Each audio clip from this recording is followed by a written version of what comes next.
ڈیر اسماعیل خان میں بیسکلی دو بنیادی اور مرکزی جلوس جو ہے وہ نکالے جاتے ہیں 12 ربیع الاول کو.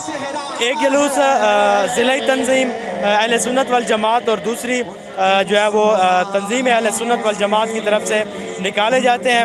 جو مرکزی جلوس اہل سنت والجماعت کا ہے تاج مسجد سے برآمد ہوتا ہے اور اس کے ساتھ ساتھ وہ اپنے مقرر راستوں سے ہوتا ہوا میلاد پارک اور حق نواز پارک کے اندر جا کر اختتام پذیر ہوتا ہے.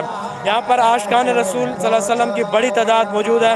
اگر ہم سیکیورٹی کے حوالے سے بات کریں تو سیکیورٹی کے فول پروف انتظامات کیے جاتے ہیں.